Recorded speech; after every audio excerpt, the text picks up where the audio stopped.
Interest rates, the affordability killer. Interest rates have become the single biggest factor limiting what buyers can afford in 2025. Right now, the average 30-year fixed mortgage rate sits at 6.83%. This is up from 6.42% at the start of the year, and it's a sharp contrast to the 3.22% average seen just a few years ago in 2021. Even though the increase from last year's 6.4% might look modest, it has a significant effect on your budget. For every 1 percentage point rise in rates, your purchasing power drops by about 10%. If you earn $75,000, that shift alone could mean qualifying for $30,000 less home than before. Looking at the bigger picture, the long-term average mortgage rate over the past 50 years is about 7.76%. So, while today's rates feel high compared to the recent lows, they're not unprecedented. The real shock comes for buyers who remember rates under 3%. For example, someone who locked in a 2.75% rate on a $300,000 loan paid $1,224 each month for principal and interest. At today's rates, that same monthly payment only covers a $190,000 loan. That's a 37% drop in buying power, driven entirely by interest rates. The Federal Reserve plays a major role in these rate changes. While mortgage rates don't move in perfect step with the Fed's decisions, they react to the same economic signals. When the Fed raises its benchmark rate to fight inflation, mortgage rates usually follow. Currently, the Fed is hinting at possible rate cuts later in 2025, but any drop will depend on how inflation trends. If inflation slows, rates could settle in the mid-6% range by year's end, but there's no guarantee. Higher rates typically put pressure on home prices, but a shortage of available homes keeps values stable in many areas. The spike to 8% rates in 2022 and 2023 did slow price growth, but it didn't cause widespread declines. Many homeowners are holding on to their lower-rate mortgages, which limits new listings and keeps inventory tight. As a result, most markets are seeing flat prices or slight increases of 1% to 3% this year, though local trends vary. For buyers trying to lower their rate, buying points is an option, but the math has changed. Paying 1 point, equal to 1% of your loan amount, typically reduces your rate by 0.25%. On a $300,000 loan, that's a $3,000 upfront cost for about $56 in monthly savings. The break-even period is now around 54 months, so it only makes sense if you plan to stay in the home for at least 5 years. Fewer buyers are keeping their loans that long, so think carefully before paying for points. Government-backed loans offer slightly better rates than conventional loans. FHA loans average around 6.5%, VA loans about 6.25%, and USDA loans near 6.35%.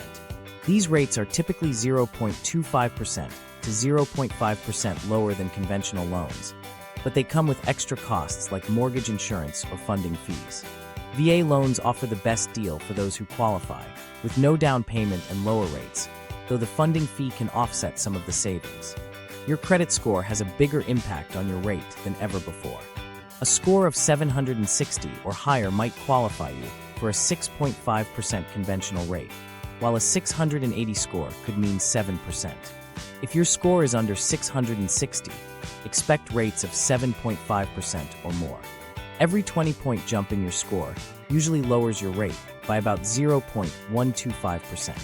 On a $300,000 loan, improving your score from 680 to 700 could reduce your payment by $50 each month. Adjustable rate mortgages, or ARMs, are another option. A 5-to-1 ARM might start at 5.75% compared to 6.83% for a fixed loan, saving nearly $200 a month on a $300,000 loan. But after 5 years, the rate can adjust to 7.5% or higher. Lenders now qualify you based on the higher of the starting rate plus 2% or the fully indexed rate, so you may not get as much benefit from the lower initial payment. Locking in your rate is more important than ever. Most lenders now offer 45 to 60-day rate locks compared to 30 days in the past. Float-down options cost extra, but let you capture a lower rate if the market moves in your favor before closing.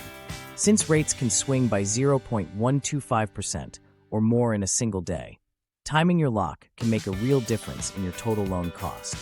Shopping around is key. Online lenders often post rates 0.25% to 0.5% below traditional banks, and credit unions can offer even better deals. Getting at least 3 quotes can save you thousands over the life of your loan. Don't assume your current bank will offer the lowest rate. Refinancing is a different calculation now. The old rule of refinancing when rates drop by 1% isn't as useful with higher baseline rates. Today, even a 0.75% drop might justify refinancing, but you'll need to weigh higher closing costs, which now average 2% to 3% of the loan amount. Most people who refinance plan to keep their new loan at least 5 years to break even. Some lenders now offer temporary buydowns to help with affordability. A 2-to-1 buydown, for example, lowers your rate by 2% the first year and 1% the second year before it returns to the full rate.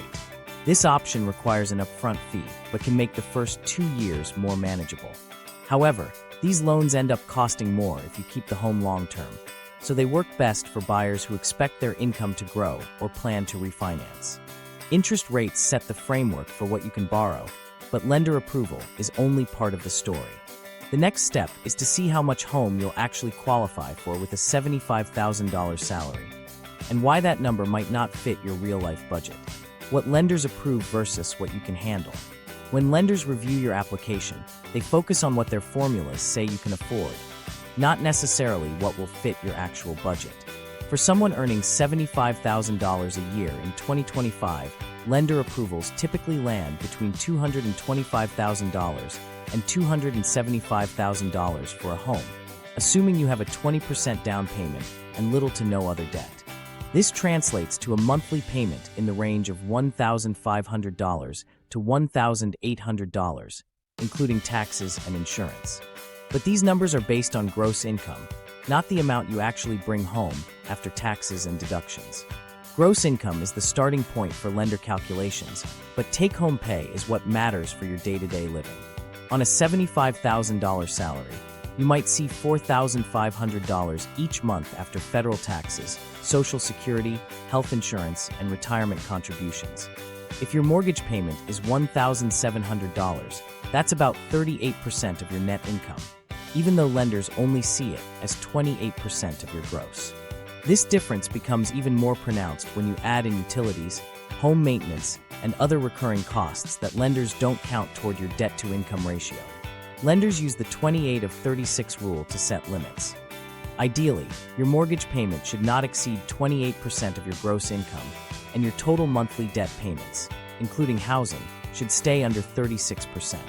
In 2025, underwriters apply these ratios more strictly, often leaving less wiggle room than in the past.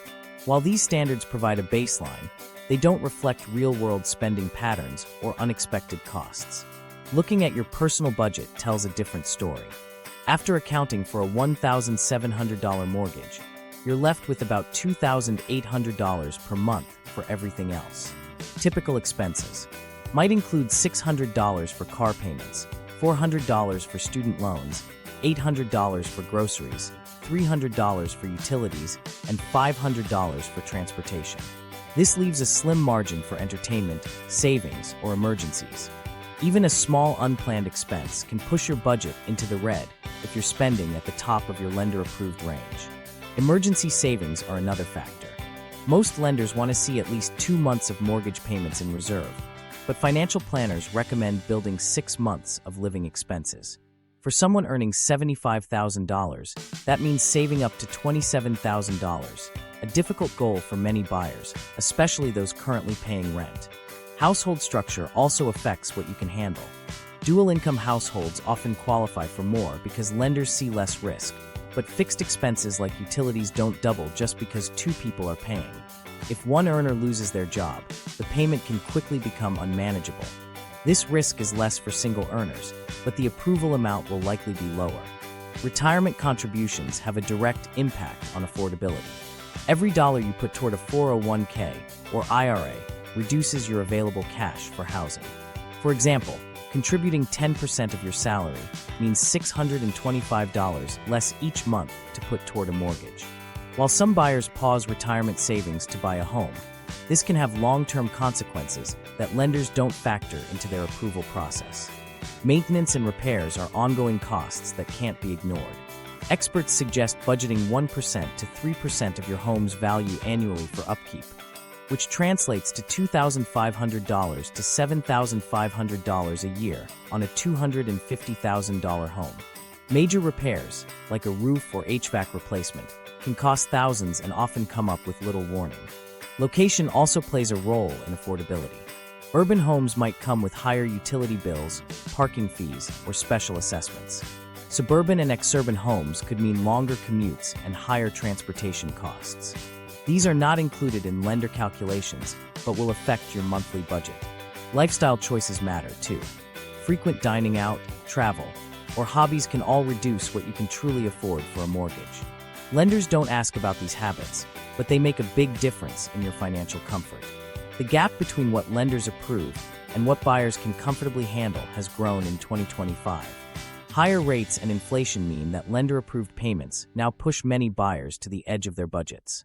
Many financial advisors suggest aiming for a payment 20% below your maximum approval to maintain flexibility. Other expenses, like childcare, medical costs, and changes in employment, can quickly alter your financial picture. Lenders don't account for these, so it's up to you to leave room in your budget for the unexpected. Carefully reviewing your own numbers, rather than relying solely on lender limits, helps you avoid stretching too far. Once you know your comfortable payment, down payment strategies for 2025. Down payment strategies in 2025 look different than they did just a few years ago, and the options available can make a significant difference in both your upfront costs and your long-term monthly payments.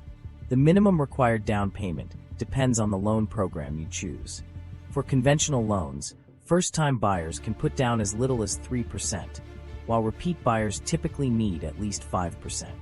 FHA loans require 3.5% down if your credit score is 580 or higher, but that jumps to 10% if your score falls between 500 and 579.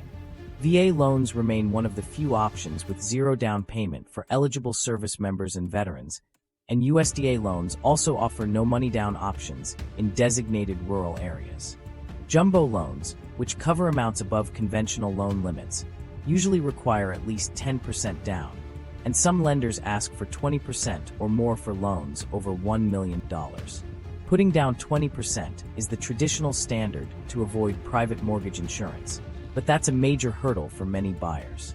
On a $250,000 home, a 20% down payment means coming up with $50,000 up front.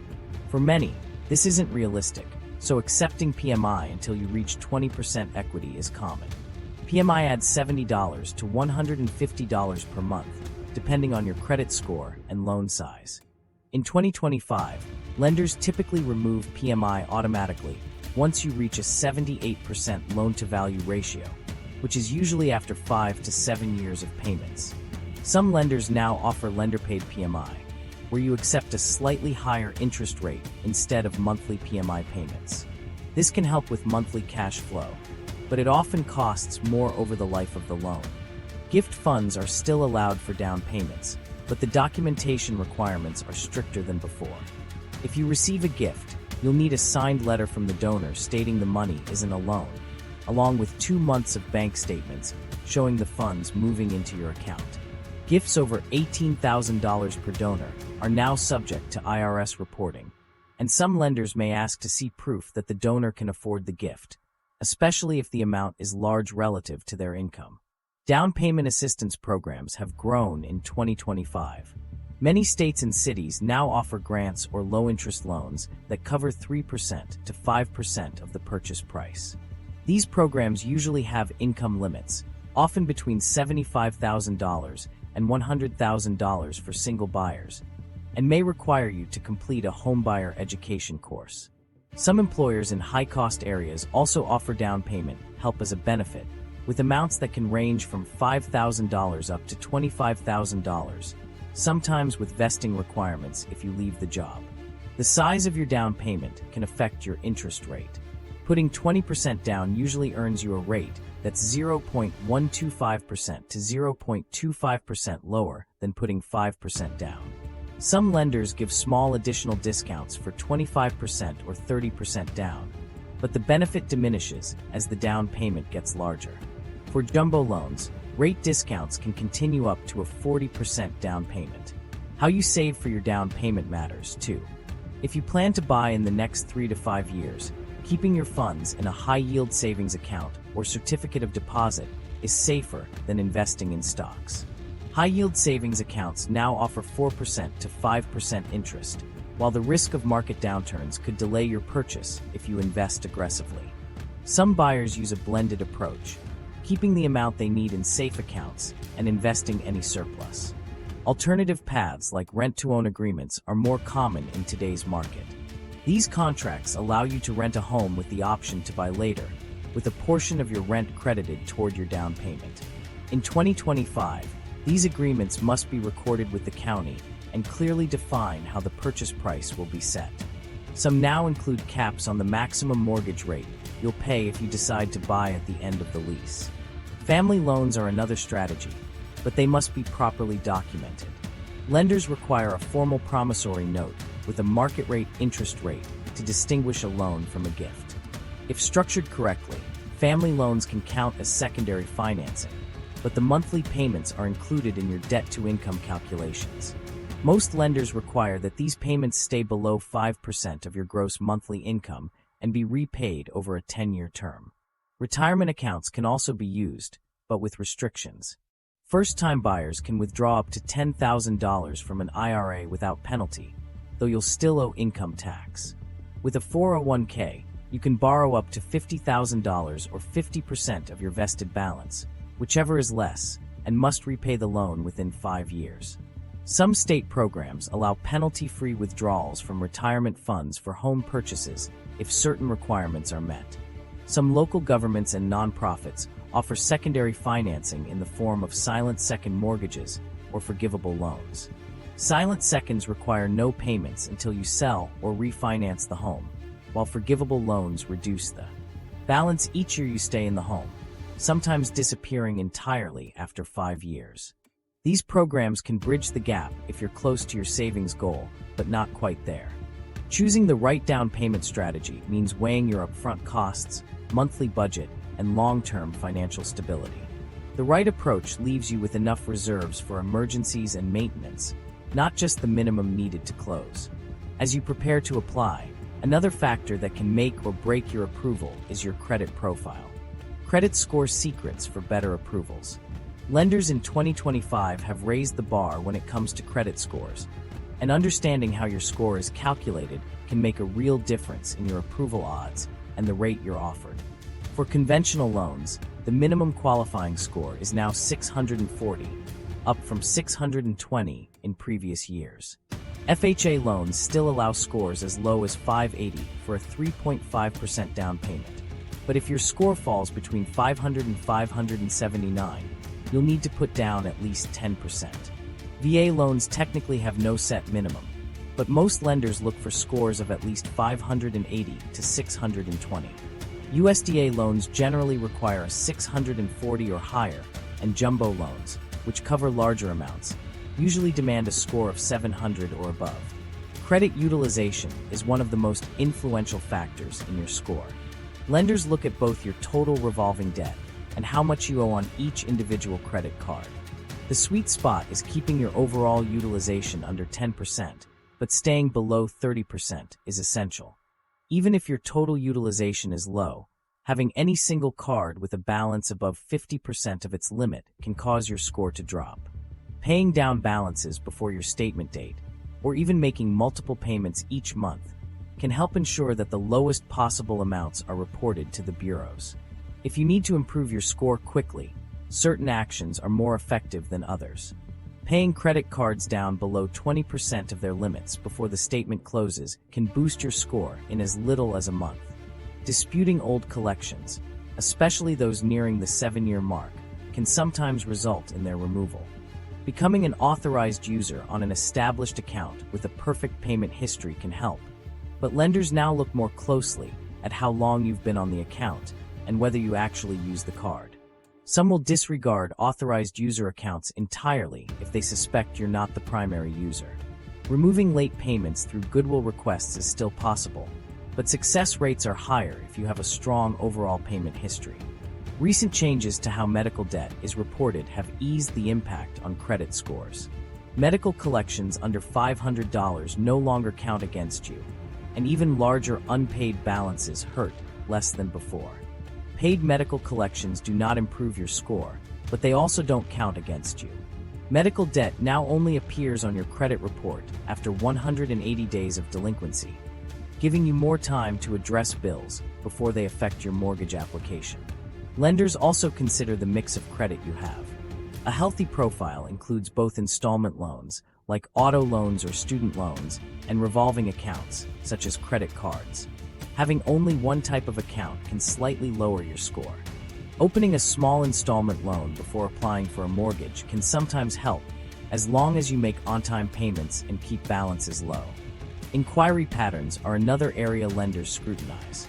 Multiple mortgage inquiries within a 45-day window only count as one for scoring purposes, so rate shopping won't hurt your score if done within this period.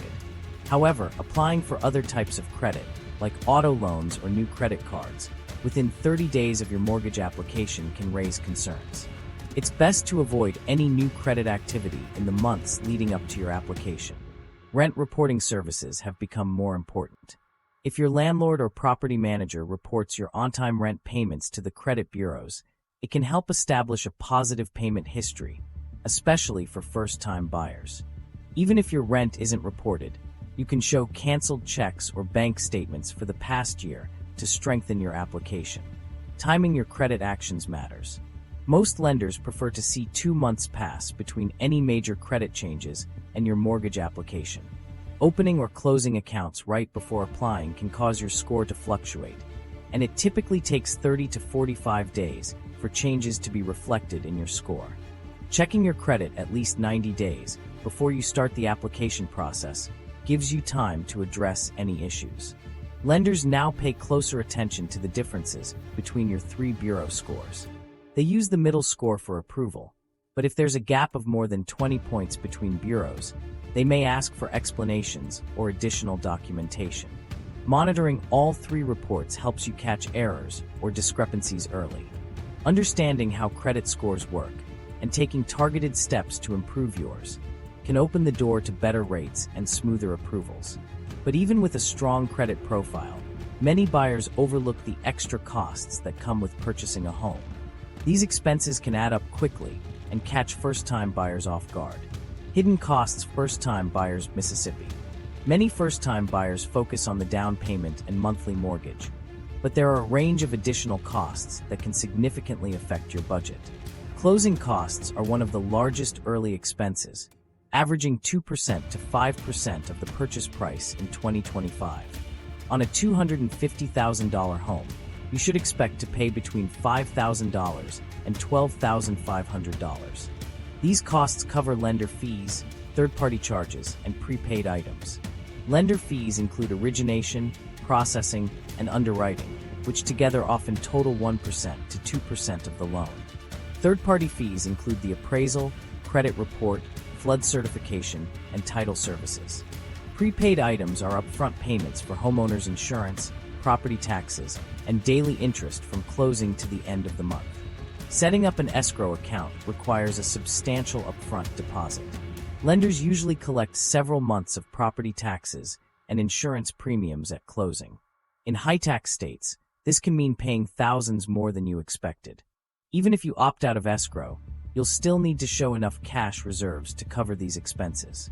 Some lenders offer escrow alternatives, but these often come with slightly higher interest rates. Moving into your new home brings its own set of costs. Local moves for a 2-bedroom home can run $800 to $2,000, while cross-country moves are much more expensive. Renting a moving truck, paying for mileage, and insuring your belongings can quickly add up. If your move-in date doesn't align with your move-out, storage fees and extra rent may be required. Cleaning both your old and new homes also adds to the total. Furnishing a new home is another major expense. Outfitting a 3-bedroom house with basic furniture can cost $8,000 to $20,000. Appliances for an unfurnished kitchen typically run $3,000 to $7,000. Window treatments, flooring upgrades, and smart home devices can collectively add thousands more. These costs are rarely included in lender calculations, so buyers need to budget for them separately. Utility bills often increase when moving from an apartment to a house. For a 1,500 square foot home, expect to pay $400 to $800 per month on utilities, including water, electric, and trash service. Some areas require new residents to pay connection or activation fees, which can range from $200 to $500. Cable and internet costs also rise as you cover a larger space. Homeowners association fees vary by neighborhood. Basic HOAs may charge $100 to $300 per month, while communities with amenities or luxury buildings can exceed $1,000 monthly. Special assessments for major repairs or upgrades can add thousands unexpectedly.